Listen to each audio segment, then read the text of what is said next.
Just fix it. Do your job.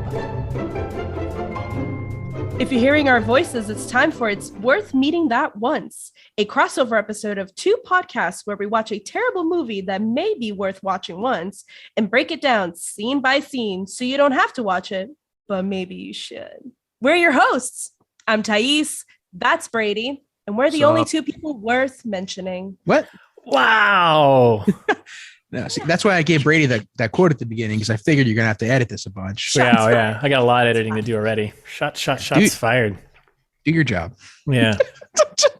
And your other hosts, Jared and Russ. That's right. Yeah, it feels like our podcast episode just got taken over. Like, what the hell's going on here? Like, that's not how this works. What happened? I don't know. It's worth watching once meets It's This Meets That. There it is. So many it's. Yeah. Well, it doesn't matter. Like most things we talk about in these movies. I mean, we talk a lot of things that matter, but the movies themselves don't matter. Right. It's like a ham sandwich meets a train accident. Yep. It's like no Who good for Finds anyone. It Anyways meets American Idol. That's right. So just when we think it can't get any worse, here we are with a full breakdown of, if you paid attention last week to our trailer trash of Home Team. Is it the Home Team or just Home Team? It's just Home Team, right? Just Home Team. The Home Team. What? The Stop it. Home Team. So yeah, we're gonna break it all down with our friends Brady and Tait. So that's right. Jared, do you want to recap what the hell this movie is about? Yeah. In case you forgot, so this is a story about New Orleans Saints head coach Sean Payton coaching his son's 6th grade football team when Payton was suspended for the entire 2012 season as a result of his role in the Saints Bounty Gate scandal. So I'll be the first to admit it. My prognostication was way off. Yeah, mine was pretty off. I feel like I nailed mine.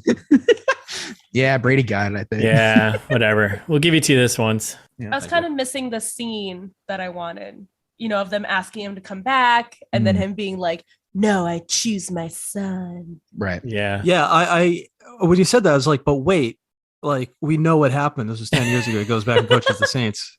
Yeah. Oh, yeah. We knew it was going to happen. Right. No, but like maybe that would still happen. But like maybe he was asked to go back sooner than we thought. And then he go finish up with the son and then go back later. I think he was, no matter what, he was going to head back. Yeah. And also my prognostication was based on the fact that I didn't know this was a documentary. Is a good point. It was a good point. Biopic. Yeah. Not a documentary. Cool. So expectations, we did okay, I would say.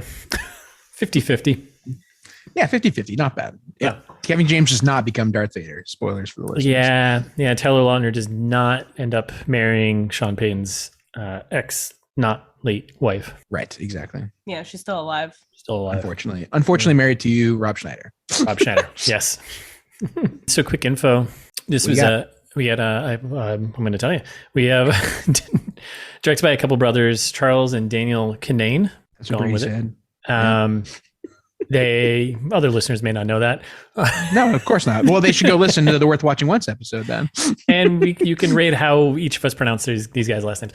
That's right. Wait, what have these guys done? Nothing. So a bunch of shorts. They did a handful of shorts with Kevin James, like when he did like the sound guy thing. I don't know if you guys ever saw it on YouTube. Yeah, hilarious. I thought it was pretty funny. But this is, I'm pretty sure, like their only feature. They may have one mixed in there, but this is it. So Kevin James got huge in the pandemic for his YouTube shorts. That was a big thing. Yeah, it was good. It was fun. Go check him out. Screenwriters, we got Chris Tatone, who also plays one of the dads of the players on the team, and Keith Blum. Neither one of them have really written much. I think Tatone has. It shows. Again, done some shorts, and he's a comedian, and they're all part of the family here. All part of the Adam Sandler universe. So the Addams family, right? Yeah, the Addams family, basically. And then who do we got in this wonderful heartfelt flick? So Kevin James plays our hero, Sean Payton. Villain. Taylor Lautner plays Troy, his son's football team's head coach. We got Tait Blum, son of Keith, playing Connor Payton, the Sean Payton son. That's a weird way to spell Tate. And then rounding out the cast, we have Jackie Sandler, Adam Sandler's wife, playing Sean Payton's ex, not late wife. Rob Schneider's in there as Jamie, playing the ex, not late ex-wife's new husband. And then I think a fan favorite, Gary Valentine. Is it Valentine? Valentine, right? Oh my God. How else would you say that? I guess without the E, it's Valentine, right? Valentine, yeah. Yeah. He plays assistant coach Mitch Bizone. Yeah, big brother, Kevin James' big brother. Who, KJ's big bro. plays his cousin on King of Queens. Pretty funny.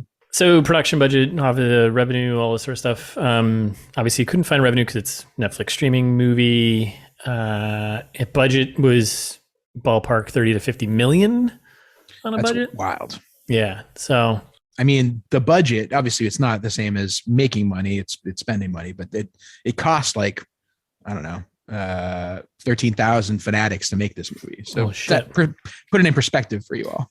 Yeah, that's the quick info. That's where we're getting into. So beauty. Thaís and Brady not helping at all. No, that's right. We don't need that. They're just here on the bench. What am I going to help with? Yeah, no. I don't know. Chime in. Say something. What's he going to chime in about? I don't know. I didn't call the bullpen. We don't need to sit in the bench. This is a jokes podcast. Yeah. Oh, all right. Fair enough. I'm the kicker. You don't need me yet. Yeah. Yeah. Once we get rolling. Harlan. Okay. Yeah. All right. So this is, I think, everyone's favorite portion of our episode. That's right. Of our show in general, probably. Do we want our guests to go first? Yeah, I think, let's let the away team go first and then home team, Oh, it's going to be a good See what I did there? Oh, man. Yep. So, why don't you guys, hello, pitch me, motherfuckers. I'm so glad you said that. And you first. No, Brady first. Okay. All right. I love it. Thanks for having me on, guys. Absolutely. Love you, big fan. I nailed this pitch. I'm stoked to go.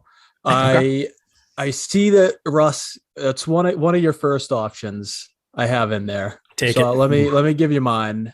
I went with this movie. Home Team is The Longest Yard, the Adam Sandler version, meets The Bad News Bears, the Billy Bob Thornton version. Wow. Okay. Yeah. So you have a couple 2000 sports movies remakes. I think they both came out like around 2005. I think they did. BBT. And you have the Longest Yard with the guy suspended from the NFL, and he has to make a little play for a different team, so to speak. And then the Bad News Bears, kind of a coming of age, put the bench warmer. It's very similar to end of the movie in the Bad News Bears as it was in this movie. Did The Longest Yard, was that a prison one, or was that a different one I'm thinking of? It was prison. Okay. Yeah. But he got suspended and went to prison in a remake, or did they change it? In the remake, I can't remember the original with Burt Reynolds, but in the remake, Adam Sandler was a QB in the NFL. He was suspended for shaving points. They suspected he shaved points, so he was suspended. I can't remember if he was kicked out of the league or suspended, but while he was suspended, he was like put on probation. And then he like stole his girlfriend's Bentley or something and crashed it. And then that broke his probation or parole or something. He ended up going to prison. It was very shaky details. So I can't explain it when it's bad to begin with. But that's how he ended up in prison. Okay. All right. Well, following up with Brady, I also chose The Longest Yard. Oh my God. Wow. Because Burt Adam Reynolds version? Sandler, Adam Sandler. Football. I mean, that's a no-brainer. It's a low-hanging fruit. Sure. But Longest Yard meets Big Fish. And the reason why I say Big Fish is because of the strained relationship between the father and son, where the father just tells tales, of just like lies and embellishments. And the son has to kind of uncover the truth. Okay. I like it. Big Fish, great movie. Yeah. I never saw it. Me neither. I'm a big fan. Oh my gosh. I can cut that out for you, but I'm not going to. Yeah, do not. That was a shocking podcast moment. Yeah, big plot twist right there. Oh shit. Brady just walked like 6 feet from his computer. He was like in so much shock. It just propelled him backwards.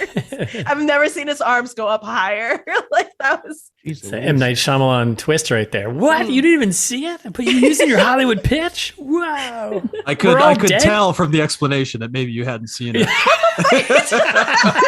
So you just read the log line, didn't you? Because I was like, That sounds right. Okay, to be fair, Jared has done this in this past. I have listened to you guys. Okay. Where he has mentioned movies that he's clearly never seen. Disagree. In his Hollywood pitch. Ooh, a little behind the scenes here. That never happened. I will write a detailed email of all the movies that he's never seen that he has used in Hollywood pitches. And you know what? We're going to deny it. Yep, that's right. Yeah, just like Sean Payton. Bringing it in hard. All right, Jared, what do you got? Okay. Pitch me, motherfucker. All right, I'm doing a last minute reversal here. Well, instead, I wrote it the other way on the sheet here. Go in with a classic, a Kevin James classic. Here Comes the Boom. Meets Rocky, the first one. Which I have to clarify because Thaís is on the podcast. So Rocky 1, 1976. Safe, bro. Yeah. Okay. So here, I know it may seem obvious, but I'll explain it. Here Comes the Boom. In case you're not familiar, Kevin James is like a disillusioned, washed up teacher, like Sean Payton, kind of moonlights. He's like a washed up college athlete. I'm assuming Sean Payton is also a washed up college athlete. Yeah, probably. Right. And he moonlights helping the less fortunate. In this movie's case, it's high school kids or middle school kids that really stink at football. And in Here Comes the Boom, it's foreign people trying to pass an American citizenship test. So he does that. It's very similar. You can see the same principle here. Yeah. Comes back and also does some wrestling stuff, just like in this movie, where he comes back and also does some football stuff. And they both have Kevin James. So there's that. Now, meets Rocky. That's the biggest factor. Yeah. Yes, the biggest factor is they both start Kevin James. Now, meets Rocky. This is a wishful thinking line here. So a little bit similar in that the hero loses at the end, or the heroes in quotes, right? Because I mean, Sean Payton, come on, garbage person. But the Warriors, Argyle Warriors, real heroes. That's true. The kids are heroes and they lose, just like Rocky. That they're the future. Yeah. So anyway, where I think this is wishful thinking, hear me out. Marco is Apollo Creed, and Jared loves doing this, by the way. I do love doing this, and he chooses famous Italian southpaw Paulie, the pizza kid, to be his nemesis. And they're gearing up for the big football fight, as they say in the league. And meanwhile, Paulie is trying to get with Sean Payton's late dead ex-wife, Adam Sandler's wife, who is Adrian. And so I feel like I need like the red string, I'm like an FBI, like trying to track a serial killer, like Mindhunters or something, and they all come back to Kevin James. That's right. And we know of Paulie's weakness for pizza. Like there's no way he wins, right? Like obviously Apollo Creed is going to win, even if it's not a technicality. I thought you saw Rocky until like the last 2 minutes. Yeah, they're the same movie. They're the same movie. He's never seen Rocky. And then let's see what else happens in Rocky that I could equate to this. There's a moment where he's punching a meat in a locker, meat locker. Can you That's right. Yes. Just like Rob Schneider, presumably is punching his own meat. Behind the scenes. Okay, this is where we are now. Okay. It's that kind of show. You've goaded me into that one. Don't get flustered. Just stick to the game plan. Yeah, good enough. Not my best work. Jesus. Tough act to follow here. This is a hard one because the movie wasn't that bad. All right, Russ, what do you got? All right, I'll round this out here. So I had a bunch of my first options were always, it's going to be some sports related comeback underdog story. I went with Major League. I think mostly because I wanted it to be a baseball movie. It's also a great movie. Never seen it. Really? Really? Jesus. So Major League, basically, same as anyone under underdog story, Cleveland Guardians. Cleveland Guardians. At the time, Cleveland Indians have like this ragtag team together, and they pull it together just to win the division. They don't win the World Series or anything like that. It's just to get them, I think, even into the playoffs in the first movie, I think, right? But that kind of concept, ragtag team, kind of pulling themselves together and getting a win for everything that's good. There's no Kevin James, there's no Adam Sandler, there's no actor connection at all. Just going with that. Devastating. Now, Major League meets Hard Target. Never heard of this. What is Hard Target? Hard Target is JCVD. I can't wait till all your minds explode right now. So Hard Target is a 1993, I think, JCVD movie, classic movie. In his prime. Yeah, Chance, what's his name? Chance Boudreau, I think, is his character's name. And he's kind of he's a grifter, and he's hanging out in New Orleans. He comes through town, and he gets kind of pulled into this big conspiracy thing going on, whatever. Gets caught up with some woman whose husband is dead or something like that. And what the big plot of the story is that he gets pulled into this ring of where people are like people are paying to hunt homeless people off the streets of New Orleans. Oh, just like this movie. Yeah. Just like a bounty you would place when you're trying to take out a player. Right. So bounty hunting in New Orleans, Hard Target, JCVD. You knocked it out of the park today, buddy. Major League. Wait, that's the wrong sport. Right. What? I like it too because of the missing father element. Yeah, that's right. Because it's the woman that he comes across. It's her father that's missing. So that's that's right. Yeah, there's the father. Yeah. What? Yeah. I mean, if we're doing Big Fish with father element, a Hard Target father element, that plays. I was playing more the New Orleans / bounty hunting humans kind of aspect because this is really what it's all about. This is really about hunting humans and getting paid for it. That's right. So, most dangerous game. Yeah, plays. Oh, could have done that. Ah, damn it.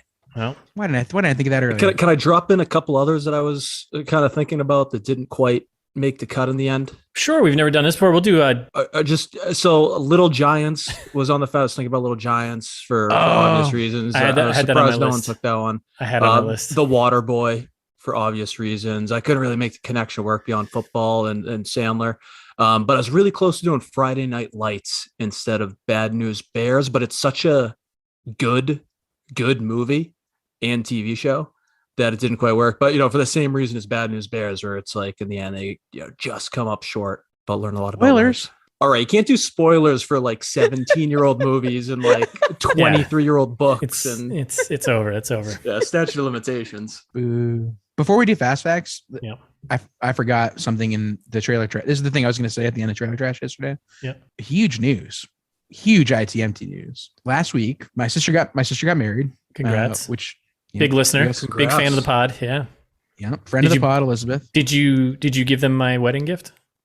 You did. I did. Did you? You did? I did. Yep. Good. Best gift they probably got all night, I would think. So. That's right. That's right. And met at the wedding.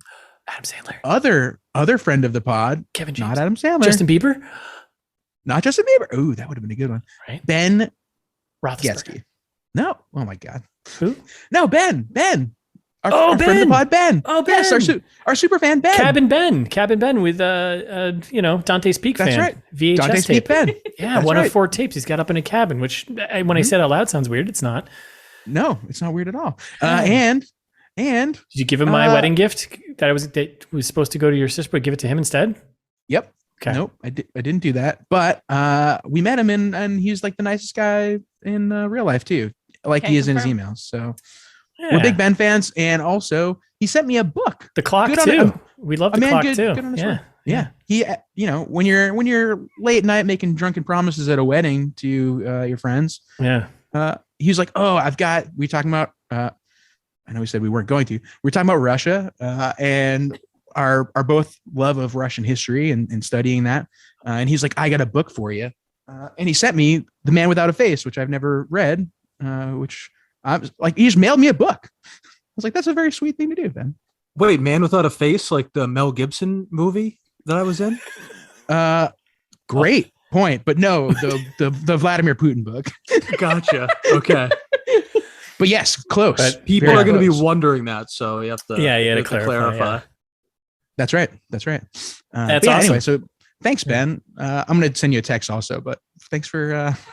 Yeah, just I think just as just goes to show you that ITMT listeners are nice people. So our fans are the best. Thank you all for sticking with us. All right. Fast fact me, baby. All right, I'm going to go through these, but everyone feel free to say something or say nothing at all. I wrote this one before we were talking about this, but this movie, big family affair. I mean, we talked about this before, but we got everyone in this. We got Jared Sandler, Adam's nephew in it. Good name. He plays the hotel clerk. Beth Sandler, Adam Sandler's wife, plays the ex-wife. Brendan Kinane is related to one of the directors who plays the teen punk. Random kid in him. John Farley. I don't know if you guys caught this one. Chris Farley's brother plays the ref at the end. Really? Yeah. Oh, no way. Yeah, championship ref who has actually a really funny line. Tait Blum. When you said Beth Sandler, I thought you were talking about Jared, and you said Best Sandler, and I was like, "You're right." It didn't. No, that's not. No. Yeah, it's gonna be a long episode. And then could be. And then we got Sonny Sandler rounding out the Sandler clan. The daughter, Adam and Jackie's daughter, plays Clandler. So the Clandler, yeah. So big family affair, and it's a family friend affair, as we always know. All these movies are just Happy Madison Productions with all the whole gang. So. Not really a fast fact, but kind of. Pizza delivery guy in the middle of the movie. In the play, one of the games, the kid gets a pizza delivered in the middle of the game. Guy's wearing a T-shirt that reads Titone's Pizza. Chris Titone is one of the film's writers. Titone. This one I think we've already talked about this one, but the assistant coach, Mitch Bizzone, Gary Valentine. He's obviously Kevin James' real life older brother, right? Mm-hmm.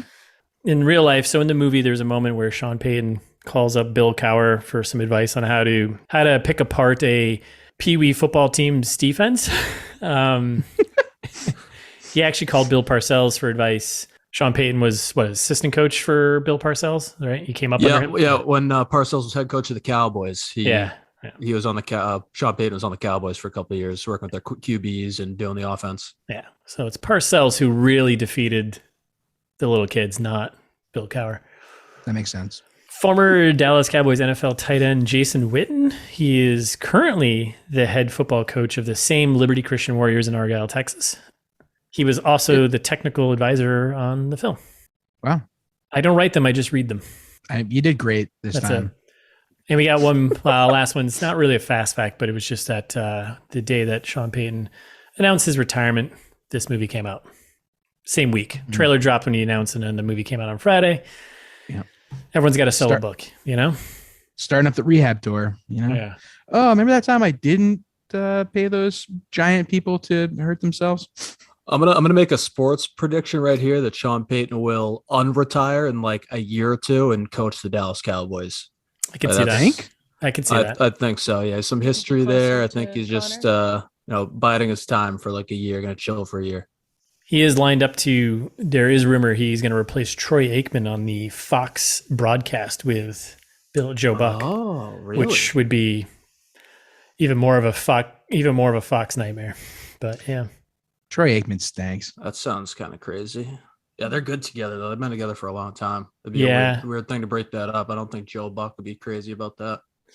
Nope, but hey, money talks. It's all in the broadcasting. Mm-hmm. So I got a couple of fast facts. Oh, shit.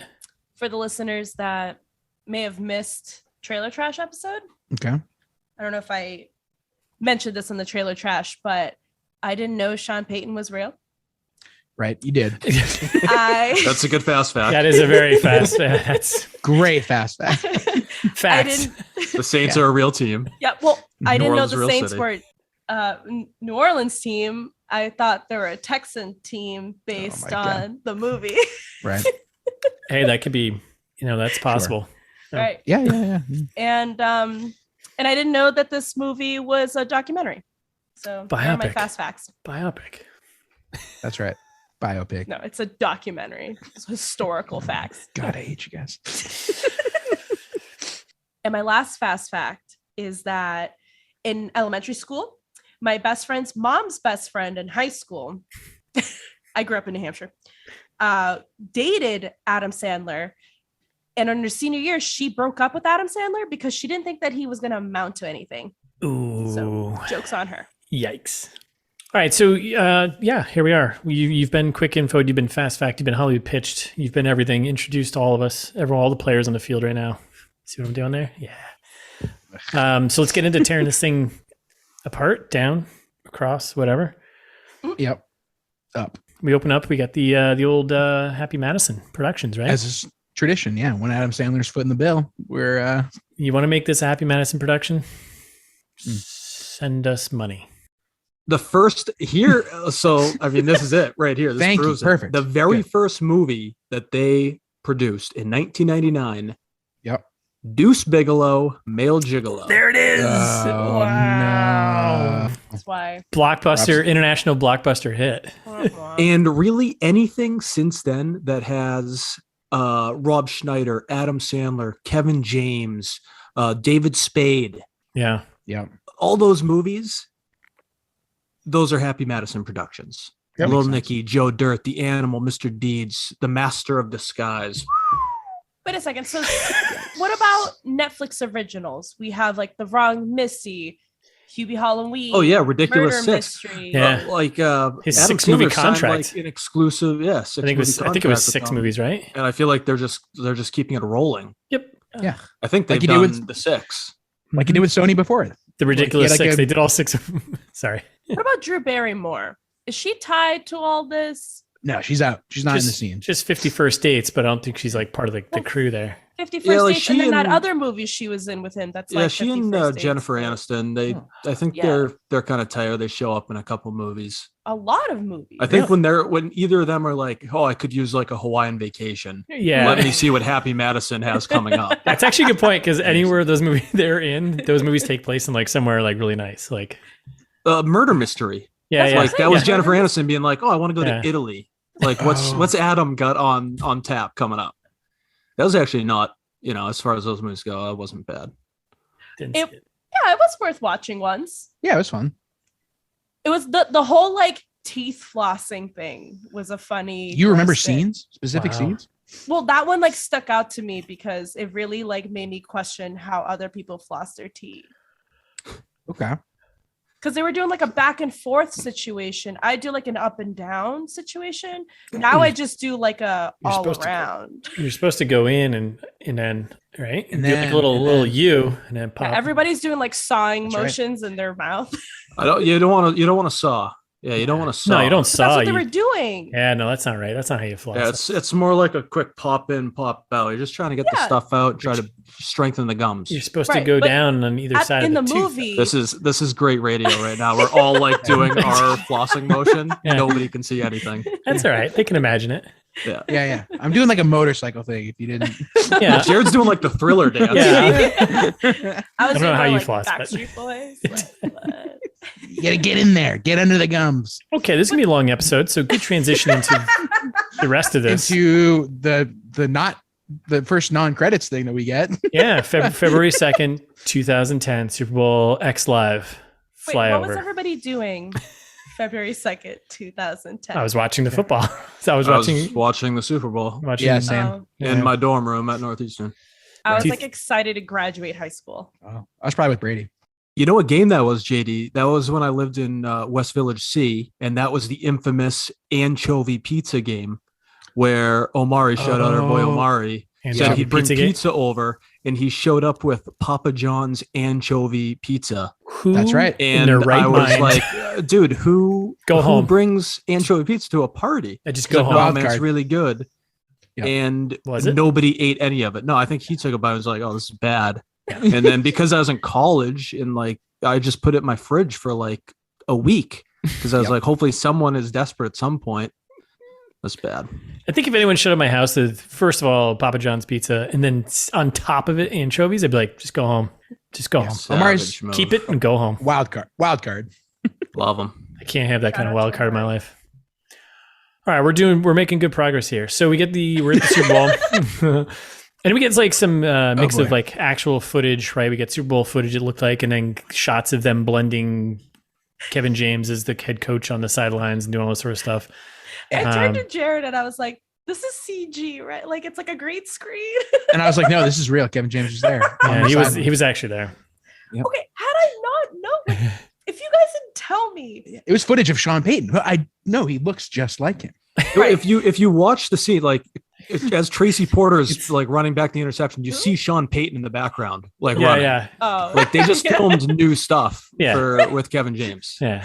And then this is the moment and cut it in. Where, they showed Peyton Manning, and I turned to Jared and I was like, "Oh, I thought he played for the Patriots." Oh boy. This is every day. Oh man, how's that feel, Patriots fans? Huh? Yeah. Bad. Come on, you wouldn't mind Peyton Manning, right? Dirtbag Peyton Manning. He's a great guy. You don't know him. He has the whole Manning clan. For a guy who was like such They're a hilarious. big deal, it's weird. He has like no shoulders compared to his like neck. He's like a NASCAR driver. What? I They don't have know like what that big means. necks. Big necks. Okay. Yeah, and like. Oh my God. Wait, did anyone look up Hey Eddie Productions, by the way? Sorry to Oh yeah. cut you Brady's off. gonna get on that while I work through the next scene. So we get some Super Bowl footage, and then we get Jim Nance having a great conversation. I did kind of laugh at this when he's talking to Kevin James there, and he was just like, "Yeah, I saw this coming." He's like, "I don't think you ever kind of said that before." It's making fun of the announcers. Bullshit things and predictions they say and coming up there. I thought that was pretty good. And then we get the title card. Nance. I do too. Can't go wrong with the Nance. Then we get the title card, home team. Nailed it. And then we get the second title card based on a true story. And then that's when my mind exploded. And in an then, alternate universe where you guys didn't tell me that it was based on a true story. Gotcha. And then the third title card 2 years later. And real quick before we do that, just Hey Eddie Productions. This is it's Kevin James and Jeff Sussman's production company. Oh, I know. no It's way. named. Yeah. You do. It's named know after Sussman. a guy named Eddie, who those two befriended at a diner for breakfast in Little Neck, Queens in the mid-90s, whose questions started with, "Hey Eddie." That's awesome. That's the what most I'm Kevin getting from the James thing internet. I've ever heard. That's- Yeah. That's great. I believe it though. Yeah. Yeah. I love Kevin James. He's hilarious. Wait, I got no problems with him. that kind of inspired me. Do your listeners know where your picture, It's This Meets That, comes from? The picture of you and Russ. Have you guys ever actually talked about it on the podcast? I don't think we actually ever have. I think today's the day Is it? Yeah. because of the Hey Eddie thing. I think it's kind of similar. Is it? I'd say so. I mean, we met a random guy who tortured Accosted us for accosted an us hour. So I mean, Just like Hey Eddie. we can give a quick. Just like Big Fish. Just like Big Fish. It's exact. Yeah. Russ is my dad. just like Hard Target or Nope. He's something. old enough to be your dad. That's right. We had several other people with us, and they were all just like Oh, did we? slunk. Oh, yeah, that's Yes, right. because Mac was there too. Like they all just like slunk away. Shout out to Mac who also doesn't listen to the podcast. Yeah, but- you know what? To all of our friends, that's right. We did have a couple, and they all just like all snuck just away left from us, us. and they left us. Right. Yep, that's right. So we're in Peyton's office. Yeah, we're starting the movie now. So we're in Sean Payton's office, and he's in there, and we get basically a shot from the trailer with Chloe Fineman from SNL that Jared doesn't know. She comes in, she's Thank like, "Hey, Coach, Mr. Goo Doll is on the phone." I think we've got plenty of problems with this. She's got to know who the commissioner of the league is. I didn't know, and I probably would have also mispronounced his name. Yep, But you don't work for the fucking New Orleans Saints. If you work in the NFL, you know the You commission. should know like the boss of all bosses. Like That's right. That's right. he may be a jerk, but he's still the boss of bosses. So, Mm-hmm. and then Sean Payton's thing about Juicy Fruit. Yeah. Right. Shout out to Juicy Fruit. Yeah, Yeah. it was. Not a sponsor. Was that scene just to sponsor Juicy Fruit, or is it just like I don't know if that's show his that thing. he's gonna be chewing gum the whole time, or it's like his favorite candy and that's why they put it? Like, is that a big thing in his memoir? Does he talk about Juicy Fruit? It's probably It a was nod just so that jarring. it's probably only a nod that Saints fans get. They're like, he loves Juicy Fruit. We know that. It's like, I don't give a shit. Maybe. I don't know. I was gonna say it's probably like they're like, guys, we cannot afford to keep putting Rob Schneider in these things. And he was like, no, I got a guy at Juicy Fruit. They'll give us like 50 grand. And he was like, all right, if you can get 50 grand from Juicy Fruit, fine, I'll give you the money. Rob Schneider, Rob Schneider was probably like, I can play Juicy Fruit. I could be the piece of gum. I can be the pack of gum in the bowl. Just put me in the bowl. And I'm like, no, Rob, Chew me. it's not that kind of comedy, Rob. But I could be. So just this is a fun fact. Sean Payton's a big juicy fruit guy. So that was kind of the movie injecting some real life stuff into the movie. He doesn't even like take the field until he has juicy fruit. So it's like a big game day superstition for him. He always each new offensive series, boom, new juicy fruit stick, boom. That's a big thing that Saints fans would probably be like, oh, yeah, it's our guy. Yeah. You always. I mean, it's not like Pete Carroll-esque mashing gum, but he's always chewing some gum on the sideline. Yeah. Okay. It's not like, oh, like give me a pack of that zebra gum. Remember from the 90s, whatever the zebra fucking gum. I love that stuff. It had the best flavor in the world for like 1 second, and then it tastes like nothing. Yep. Do you guys think that Kevin James was actually chewing gum, or was he acting like he was? I think he was acting because he's that good. He was chewing juicy fruit. Goop. Yeah, he went method. He chewed the gum. He went full Jared Leto, like sending used condoms to Margot Robbie or something. Yeah. Okay. All right. We've already talked about 5 different movies before in specific scenes in other movies, and we have the fucking movie we're talking about right now. Yeah. Bad News Bears. Bad News Bears for us. This crew is the Bad News Bears. Let's get it together and win this one, right? So I don't understand the play. It's only been 15 minutes. I don't understand the playbook. Yeah, does everyone here understand the playbook? Raise your hands. Okay, so he's like, oh shit, the commissioner's on the phone. He gets a call, and then it cuts right to news cycle. Big scandal, right? They didn't shy away from it. I was shocked. I was too. They were like, yeah, he's suspended and for basically being a dirty coach and not the good kind of dirty. I guess I wasn't as shocked because for me I was more confused. I felt like they didn't explain exactly what he was getting suspended for. Oh, they explained exactly what he was getting suspended. I didn't understand it. Yeah, it like flew over my head. I don't think they didn't really. They mentioned it. They mentioned it. Yeah, like they didn't say how serious it was. Exactly. Like we know because we know what happened, but for folks who are watching who like don't remember anything about this scandal or know about Bountygate or anything, like they're just like, oh, he's suspended. Mm-hmm. But didn't they have like in the ticker there like something about a bounty system and shit like that?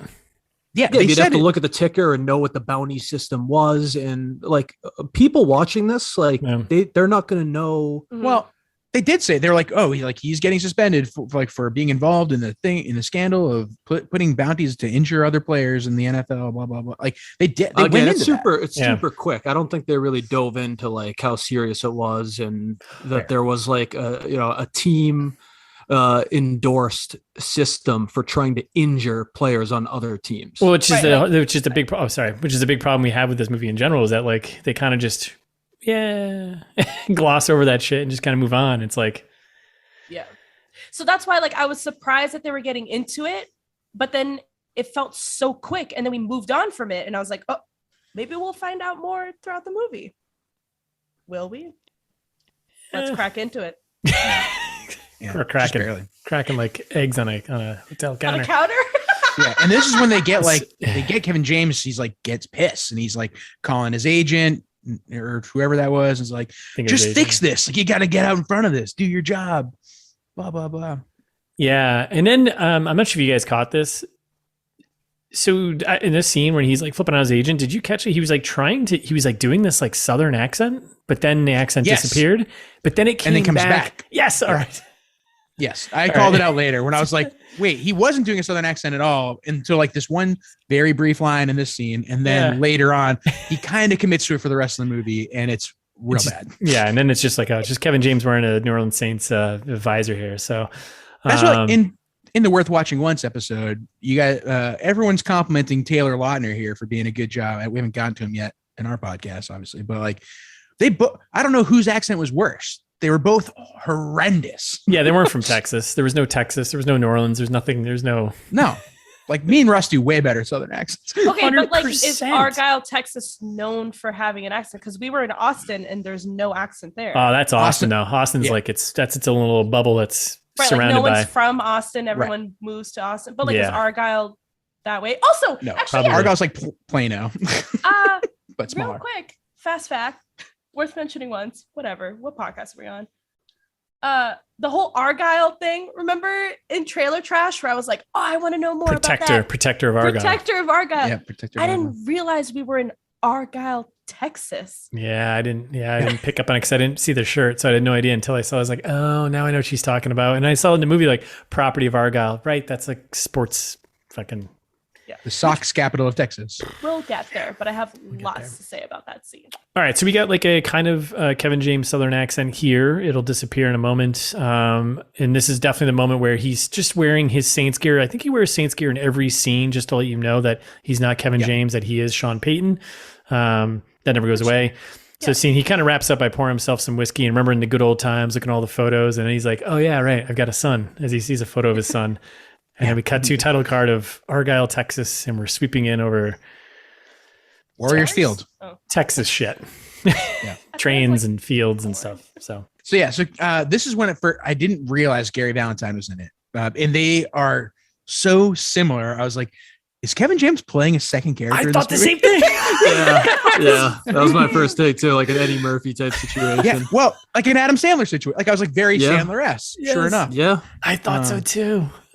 And so, but my thought was like, or is it Gary Valentine? Because I was stoked. I was like, I hope it's Gary Valentine. It took me so long to figure out that it wasn't Kevin James. No, the best part is that Jared and I are watching it together and we keep asking each other out loud, but neither of us are looking it up.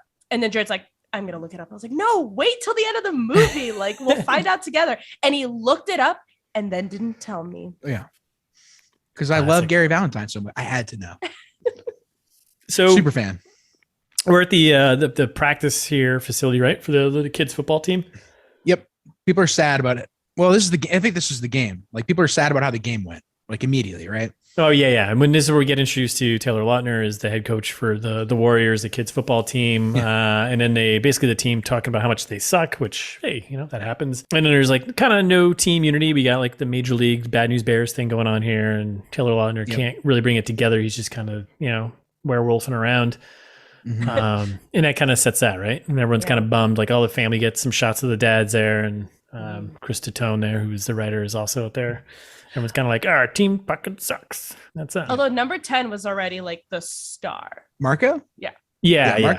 Marco rips. Like he like self-proclaims. He's like, I'm the best in this team. Like, I'm gonna win. That's exactly what you want out of your best player. I don't think he was Italian. Marco Polo? Anyone? Was his last name Polo? Nope. Was like it was Gutierrez. Yeah. Wanted to hear you say it. I'm gonna win. All right, so then we cut to a hotel motel. Motel? Holiday Inn. Yeah, that's right. Was it a Holiday Inn?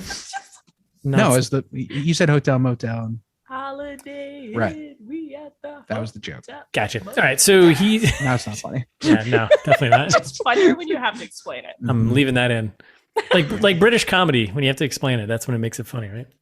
All right, Very so Mr. Bean of you. He's still wearing his Saints gear because that's what he does. And then I actually thought this first interaction with the hotel clerk here was really annoying. Yeah, I didn't think this one was funny. This was really annoying. Him trying to just book a room. I was like, why is this a thing? What is this going to be? So frustrating. To be fair, it was pretty annoying. There was no fairness. I sympathize with Eric here. Hotel guy Eric, Jared Sandler. He's like, I need to know how long you're staying for, so I know how long to charge the room for. And Kevin James like, oh, it doesn't matter. I'm just going to be here. And he's like, well, no, like you have to tell me the number of nights you're going to be here. Like that's logical. I agree with Eric. I'm team Eric. You're only team Eric because you found out his real name is Jared. Yeah. I don't know why you can't just start at like a tab. Yeah. Like, oh my God. Open an account and be like, okay, here's a room. Like, how long is it going to run for? You got to manage all the bookings, man. You got imagine the bookings. What other bookings did this guy even have? Like, he's going to, I mean, true. I guess if Kevin James acknowledges that he's going to have to maybe move around every few days, like, sure. Anyway, I was upset about this. Kevin James treating Jared Sandler unfairly. Not Kevin James the person, but Sean Payton. You're right. Sean Payton's the asshole. You're right. Not Kevin James. He's a good man. All right, so kind of we get the intro to the hotel clerk who has a recurring showing throughout the movie, which does get funnier later on. I will give him that. But yes, definitely. We'll get there. And then we're at kids football, right? Is this a practice? No, this is a game. This is a game. This is the game. Yeah.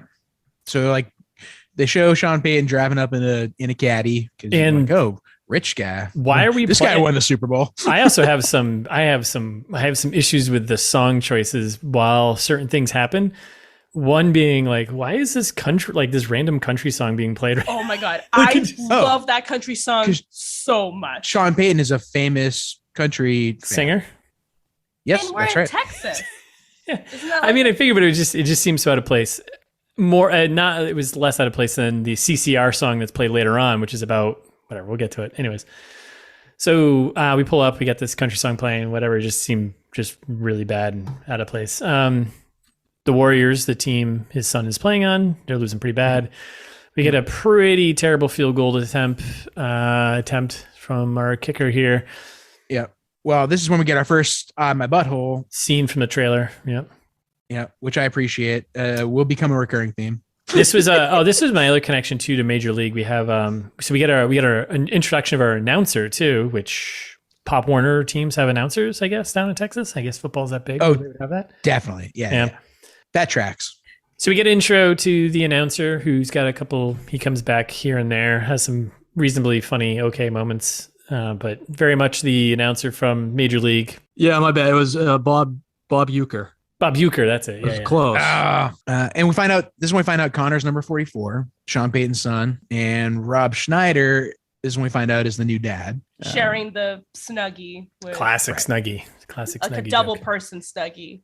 Was it a Snuggie or Slanket? They said Snuggie. So I'm so glad that you have someone to Snuggie with. I know it was a Snuggie. I just like to say Slanket. Snuggies were blue. Slankets were maroon. Rob Schneider, great stepdad. He's worried about CTEs, as everyone should be, you know? Yeah, Rob Schneider actually is like the hero of the movie. In an odd, weird way. He's the only reasonable person. Yeah, he's like, the way that they the way they portray him though is right. Yeah. They portray him. Yes, I agree. I agree. The way he plays like this character, right? Like he's like super hippie, crunchy, drives a Subaru. He's like, not a has man. Mantras, basically, just like he's not a man. Makes lavender soap. Yeah, he's a real lavender guy. Love lavender soap. And makes transphobic comments. I mean, I just don't. Who does make transphobic comments later? Right. So that's what I'm saying. I think they portray Rob Schneider poorly. This is the one time I'll stand up for Rob Schneider. But he does care about CTs for these little kids, he cares about the kids.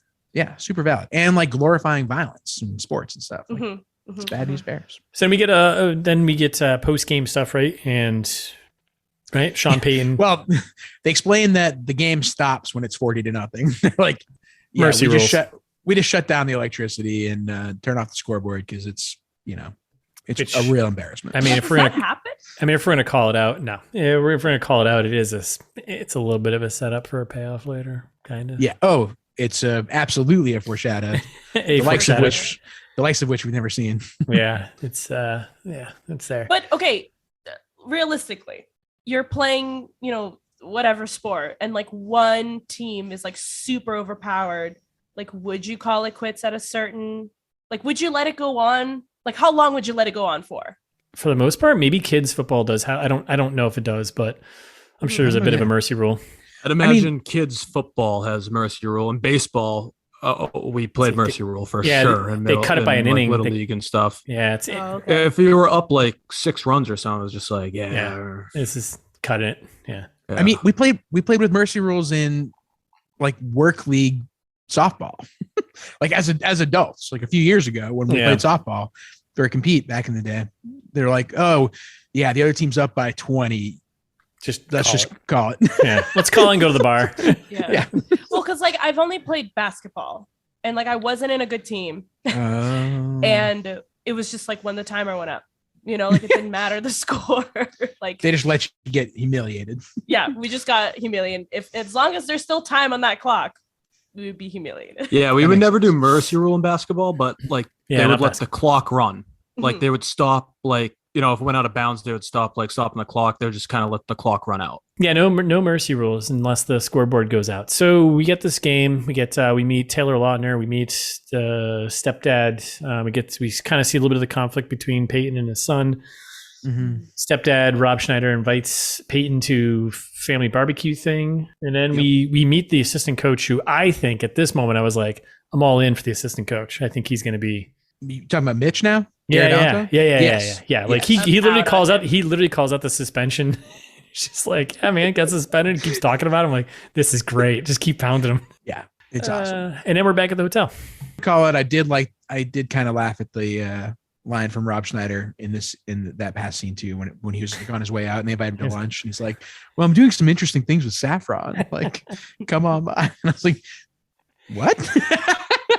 I mean, I'm not. Yeah, I was gonna say. I was like, that feels like something you would tell me.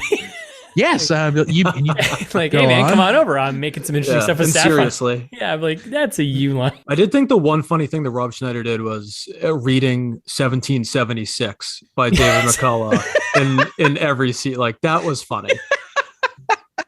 Yeah, it was great. Rob Schneider is sneaky the best character. Am I a Rob Schneider fan after this movie? You are. Yeah, you are. Yeah, oh, you're big. No, I don't want this. All right, and we get to the hotel where he's complaining about the noise from the jacuzzi tub, which, to be fair, why is there? It's pretty funny. This turned into like a Goosebumps movie.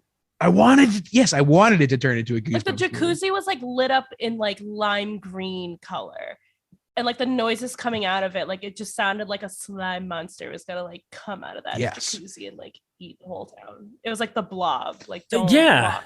It was so weird. I have a couple problems with this one because this is the second scene with the encounter with the hotel clerk. Who first one I was like, this better not be a running thing because this isn't funny, and then this one I was like, this is still kind of annoying. I'm not really into it yet.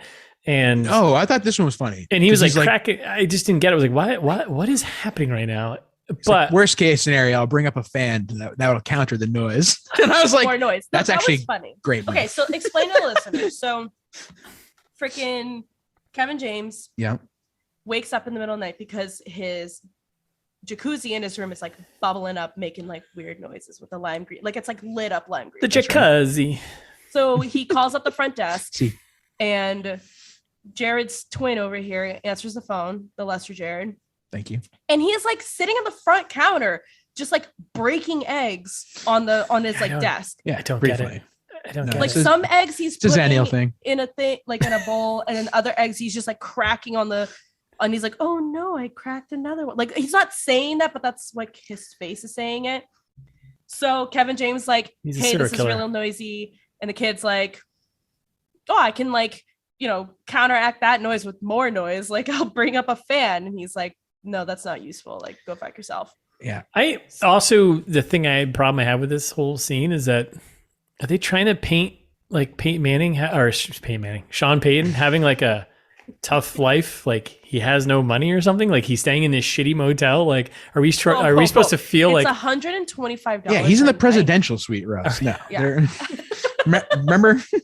Last year he was the third highest paid head coach in the league. Yeah. So I know it's 10 years ago, but still I think he did pretty well. This is a jab at Argyle, Texas. Like they're trying to say that this is a poor town. It's not him.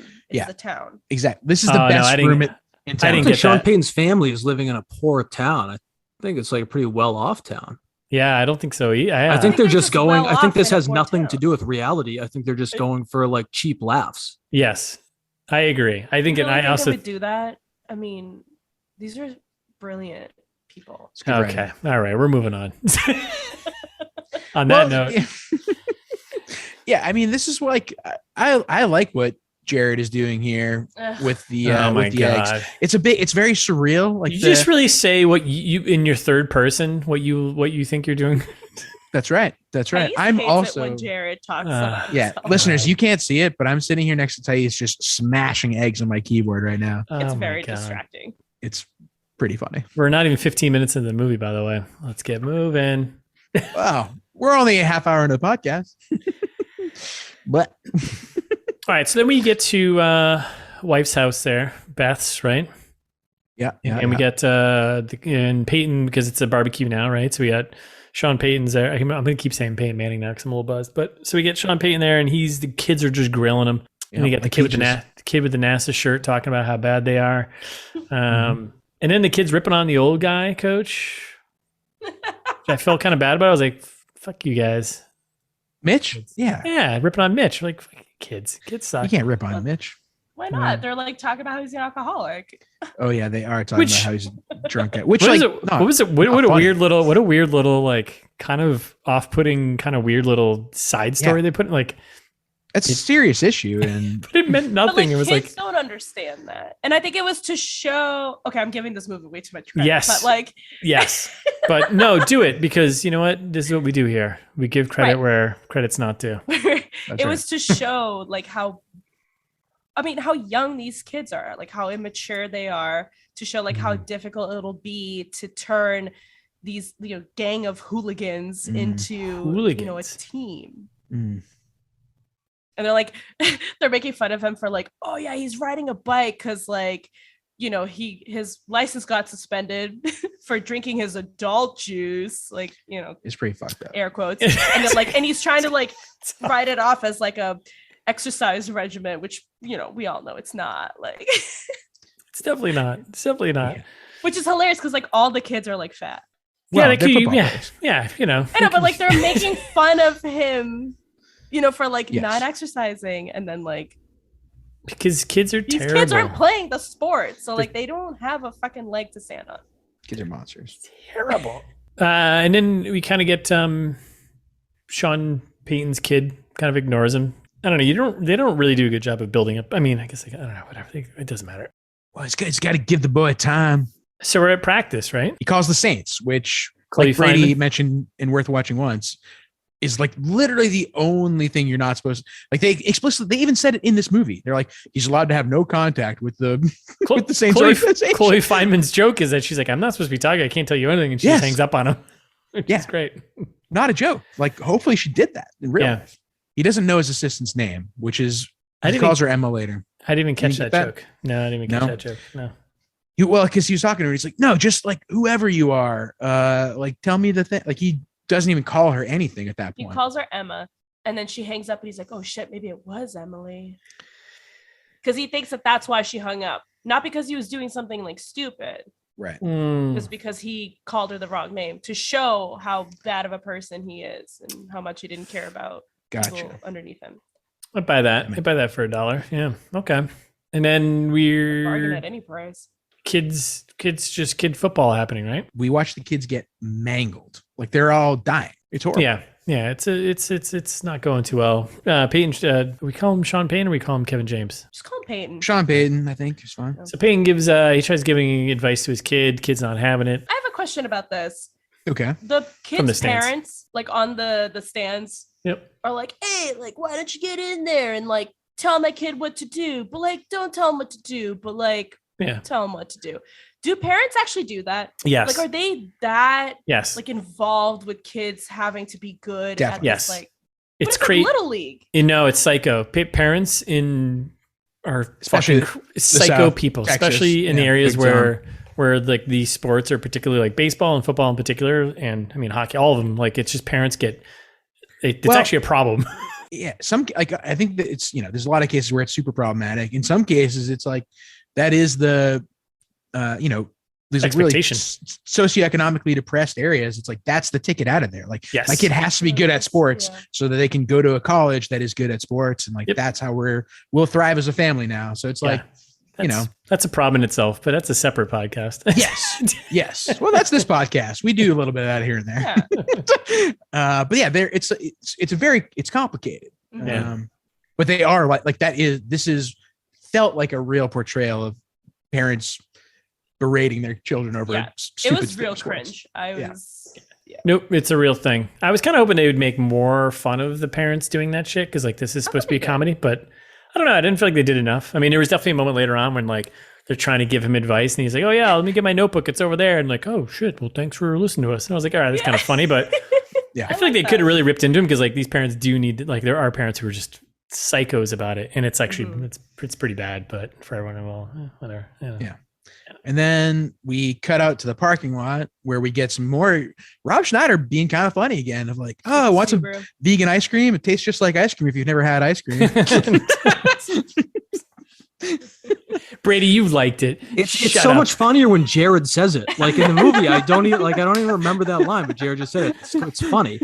But Rob Schneider saying it wasn't funny, I guess. Jared DeLuca or Sandler? Which one? Oh, come on. DeLuca, 1,000%. Thank you. No, my note was just love that the vegan is driving a Subaru. Wait, and then he followed it up with another awesome line. You guys got cash? And then the little kid goes, "Wait, you want me to pay?" That was kind of funny. And then they backed it up with they followed up with the assistant coach pulling up to Sean Payton being like, "Who this? Who this? Black and gold, baby."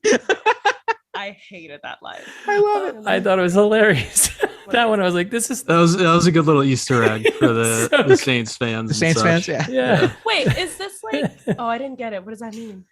Oh, it's who like dat? Who dat is there? There's a Saints thing. Who dat? It's like who dat say they're gonna beat them Saints. Yeah, right. That's the thing. Yeah. What's your take on the who day for the Bengals? Lamb. I don't like it. People say it came first. I don't know.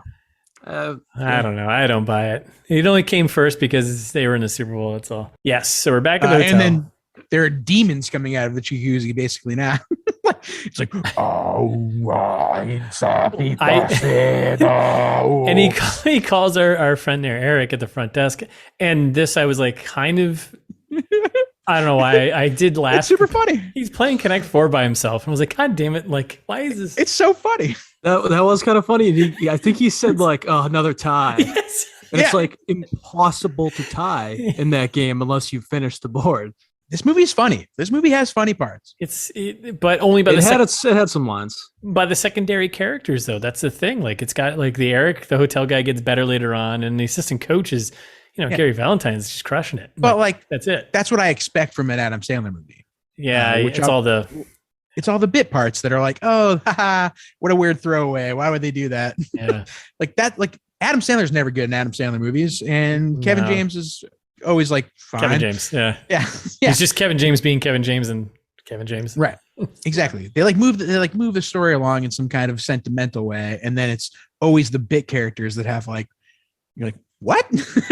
Why did that happen? Yeah, you can do it because they're always getting hurt. Yes, that's what I don't like about Adam Sandler. I feel like all his bits are like people falling over something or like getting in like ridiculous fights over nothing. It's very slapstick. Yeah, it's dumb. It's like Three Stooges, and I'm not about that. It's funny. We're at a kids football game. And I just want to say that I called it. Will you tell us when we get there? So, yeah. Oh, wait. Actually, wait. Hold on. Sorry. One more thing about the jacuzzi scene. I didn't. Jacuzzi. The suicide joke. I missed that. Wait, I missed that. That's what I texted you guys. That's when he calls up Eric. Obviously, he's playing Connect 4, and Eric's like, well, I could bring a fan up to block out the sound. He goes, why don't you just bring up a toaster so I can end it all? And that's how we ended the phone conversation. And that's what I texted you guys. And I was like, I think we could all use a toaster. Oh. I was waiting for you guys to get to that scene. I missed that joke. And then now reverse jokes. This movie's smart. All right. So we're at the kids football game. They're still sucking, stinking, bunch of incomplete passes going on. You got Peyton. Marco drops back, makes the catch later. Sure. In a second. Good. He's sick. Fucking star. So Sean Payton's he's still in the stands. He's getting a little antsy here. his inner coach, his inner obsession with winning is, coming out. We got Rob Schneider reading 1776. As he's heading down from the stands, you get a little side note from the parents. Hopefully he's going to teach him how to cheat. That's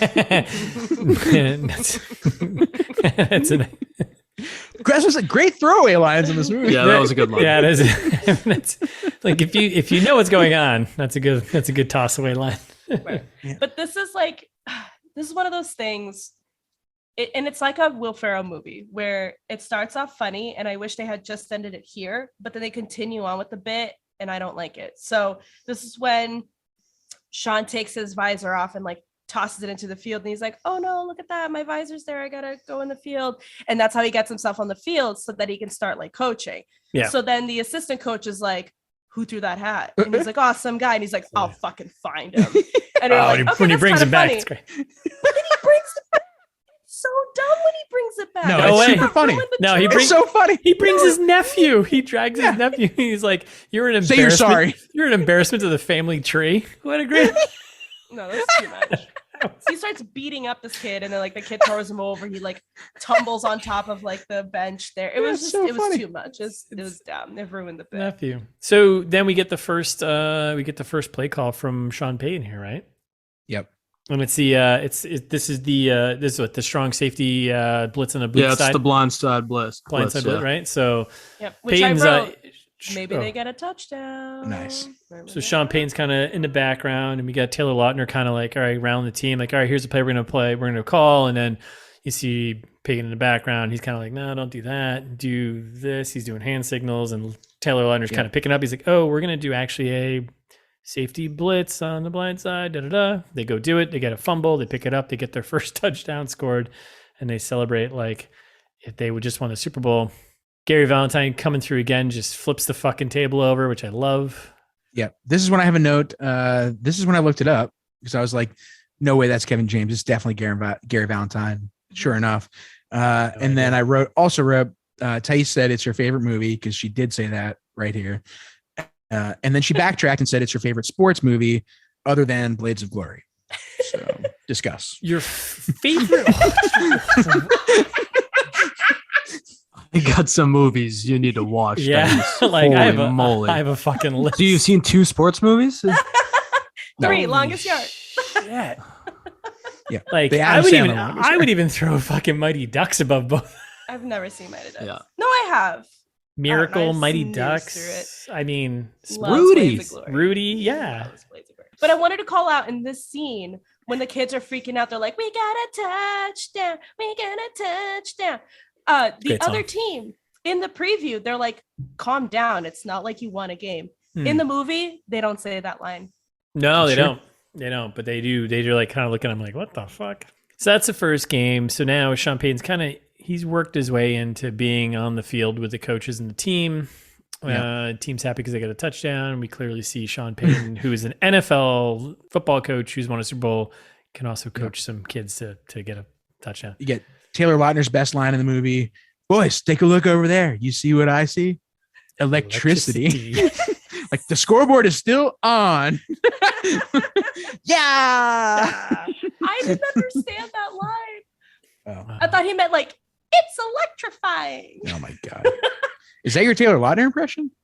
Okay, real quick. It's electrifying.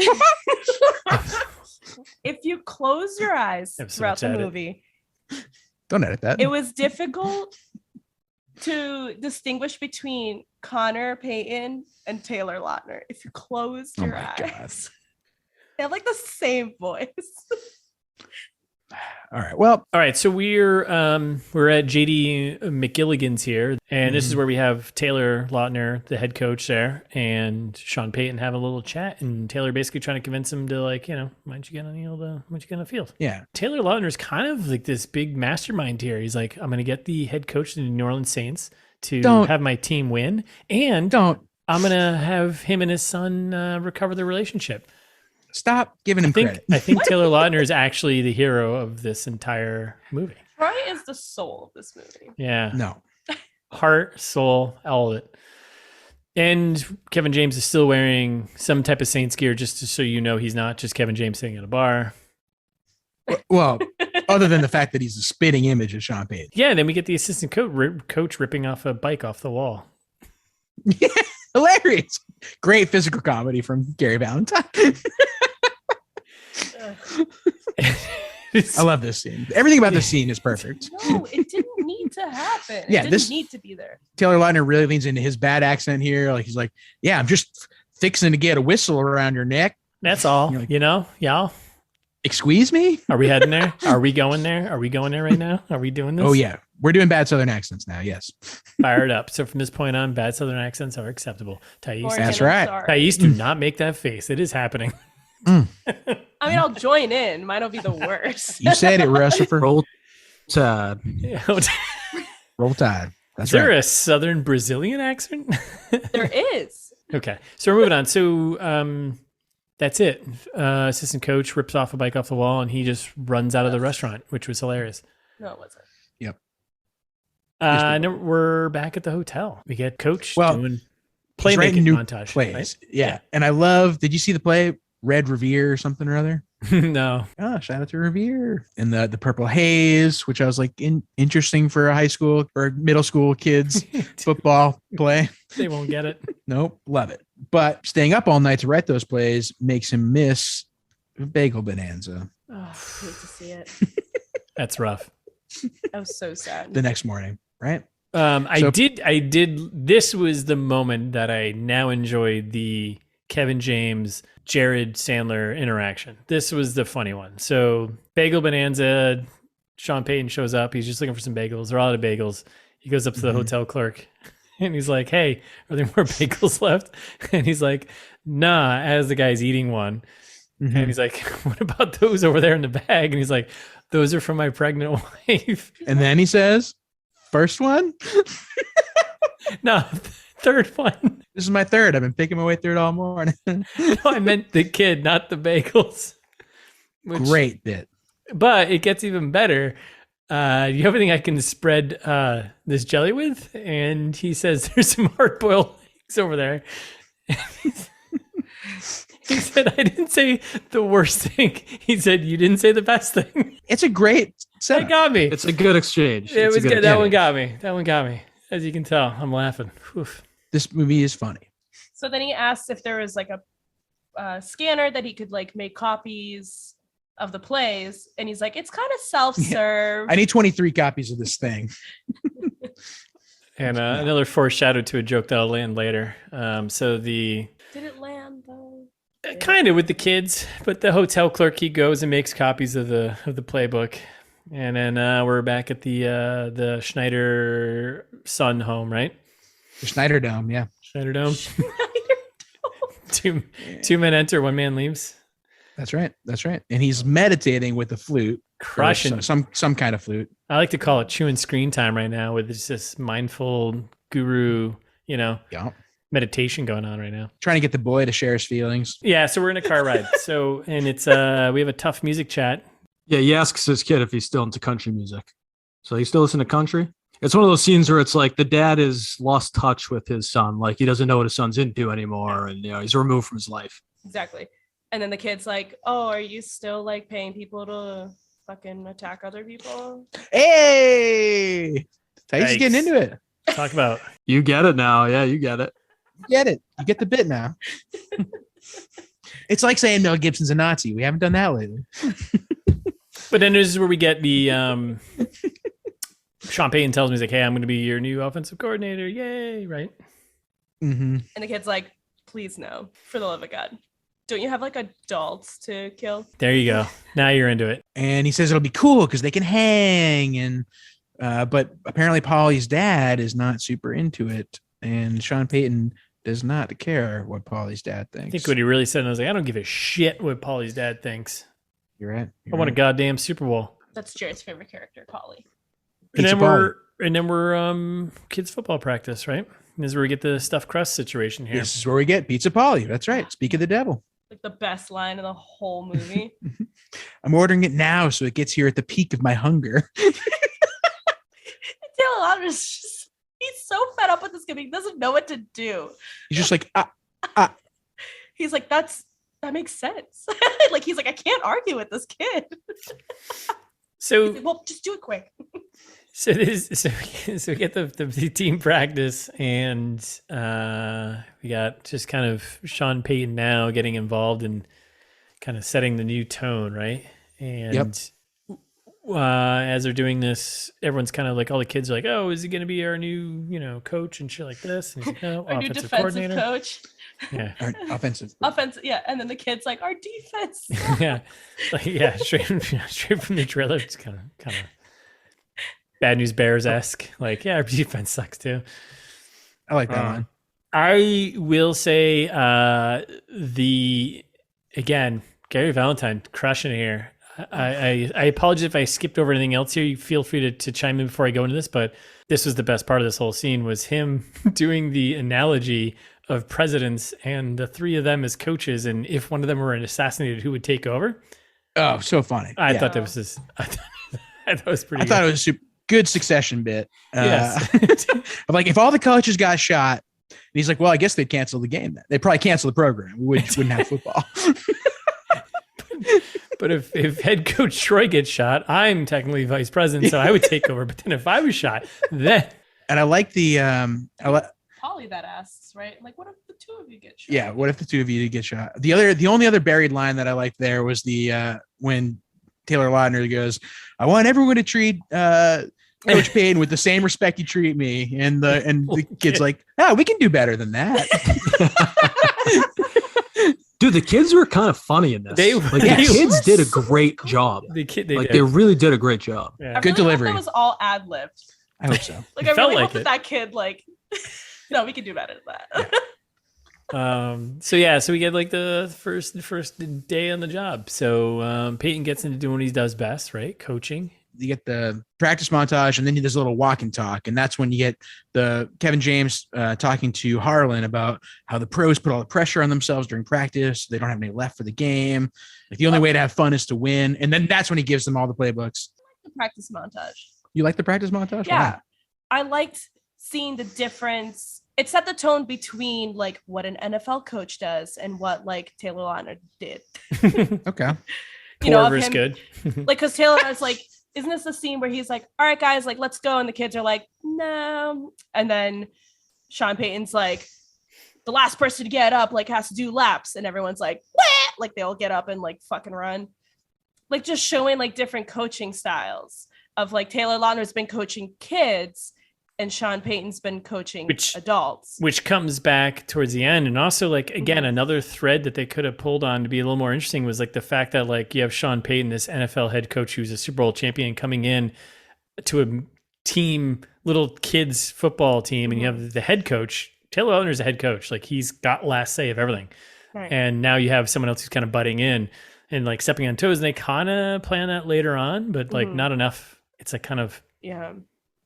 But also like a guy who we know, or even at the time, like was suspected of doing this like heinous thing.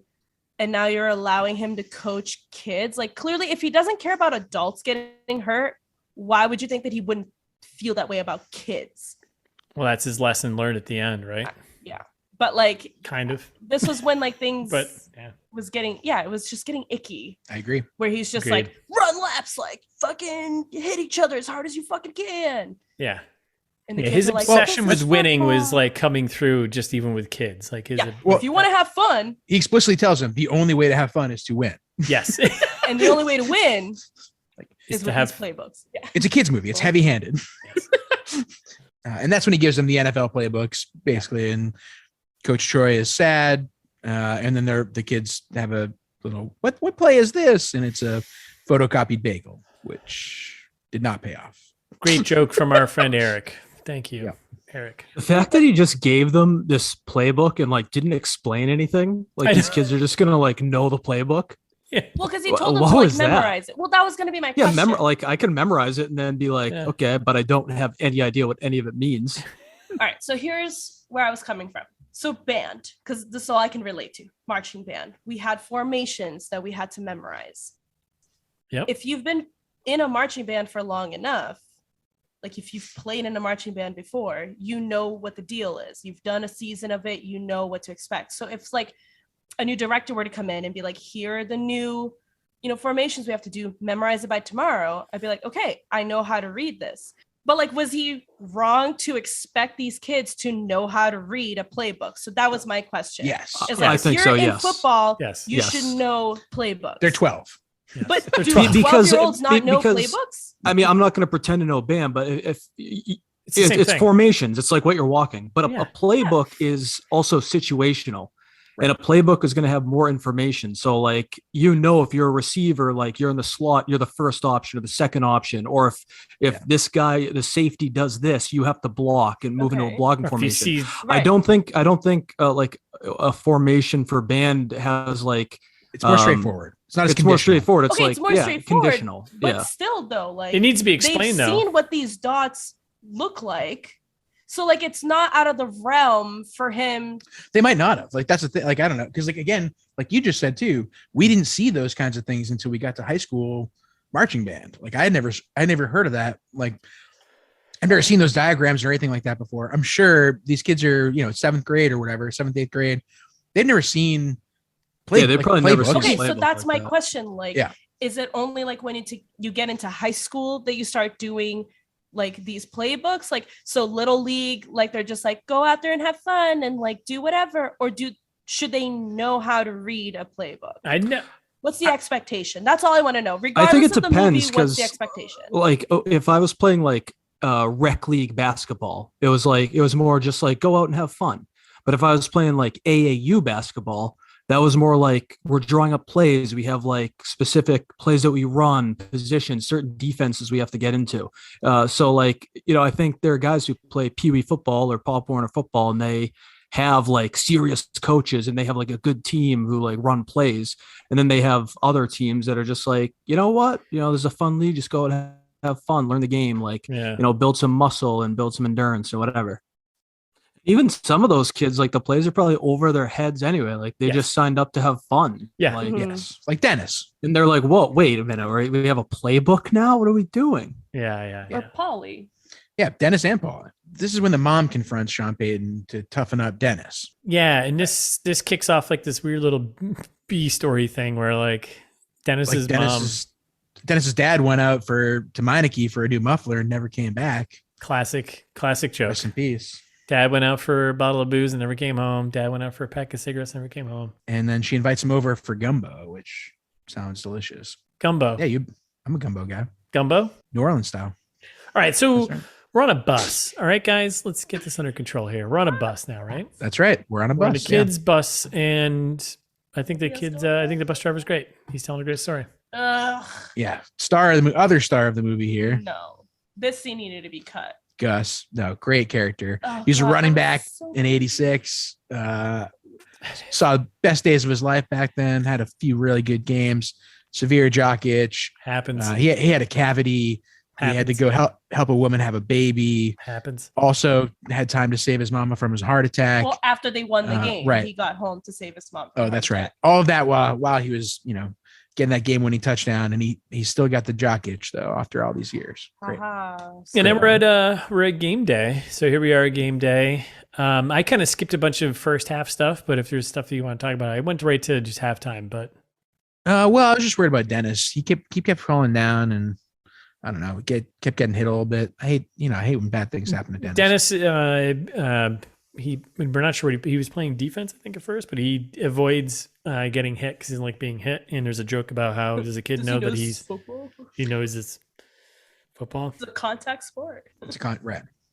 So we get and that's funny. Yeah, and that's when Sean Payton makes him a fullback because he's like, oh well, don't worry, no one's gonna hit you if you're a fullback or if you don't want to be hit, right? Avoid him. So. So this is where Sean Payton's kind of taking over the team. He's going from offensive coordinator to head coach. And I love Taylor Lautner's line too when he makes the kid the fullback, and he's like, good like football psychology. Oh, sports good sports psychology. Sports psych. He was, I know. So we're at halftime. They're only down 13-0, which is good for them. Payton's kind of taken over though. It seems to me like he's starting to like kind of take. He's offensive coordinator. You're not running the show, but he's starting to run the show.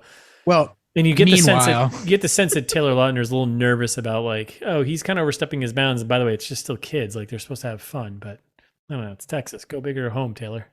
Meanwhile, Gary Valentine is off in the corner, like getting shit housed. Yeah. Which side story that means nothing, but it's great. Yeah. Well, also, this movie's PG. Like, I feel like there's a lot of substance abuse in this movie for it being a PG movie. I don't think so. The goalposts have moved, though, in terms of movie ratings. Like, PG movies now aren't like this stuff would be PG-13 like 30 years ago. Yeah. Just like the Overton window of drinking problem. Yeah. Fair enough. Anyway, he says it's for a skin condition, which is also worrisome. Sorry, I just want to throw that out there. Yeah, it's fine. But, it's Yeah. Then this is when they get the big admit that they all don't understand the plays, and heck, my dad didn't even understand these plays. They screw it all up.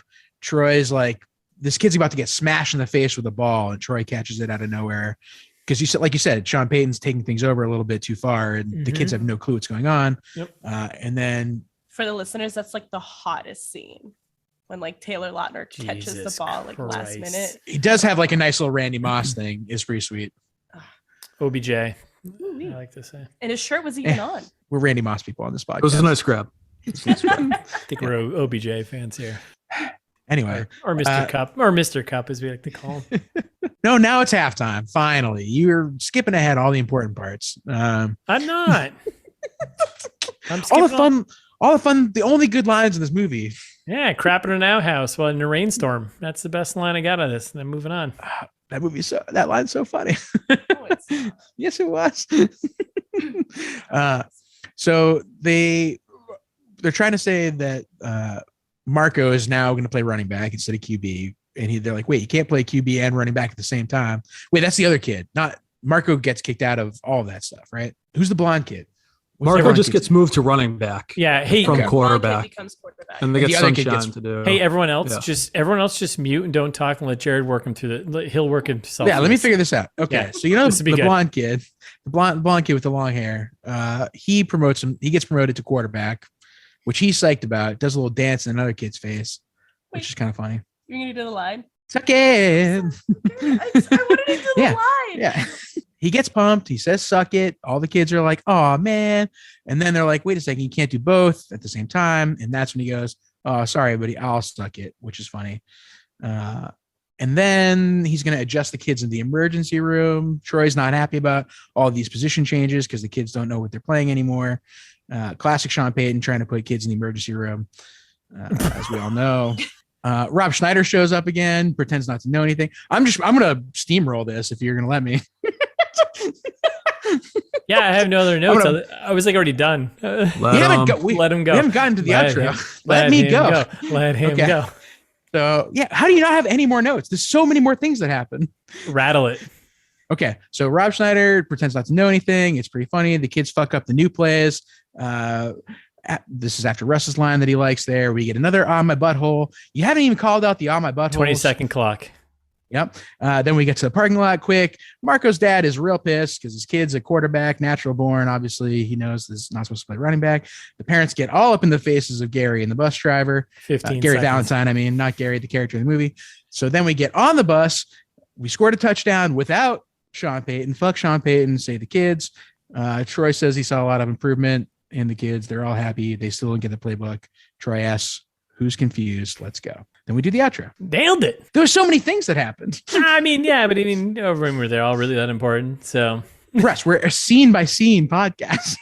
I mean, scene by scene versus cut by cut. I mean, versus line by line. So yeah, versus line by line. I mean, all right. So Lord. We're on the bus. We're all on the bus right now, and like us and like the kids, no one understands the playbook. That's right. So I think this is where we end part one. Yeah. God bless us, everyone. Stay tuned for part two, where we'll get into, do we as a podcast group understand a playbook? Do the kids understand it?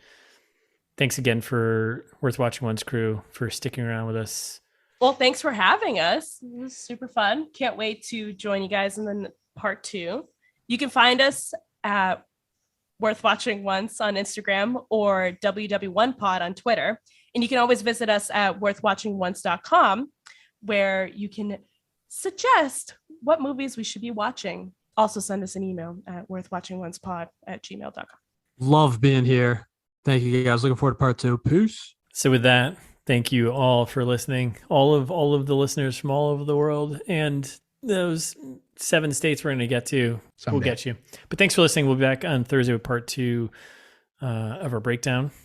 In the meantime, you can follow us on Instagram at It's This Meets That, ITMT Pod on Twitter. And you should subscribe and follow and whatever else you do, wherever you listen to us, right? And while you're there, on those other places where you're following us, you can also leave us a review. 5 stars would be nice.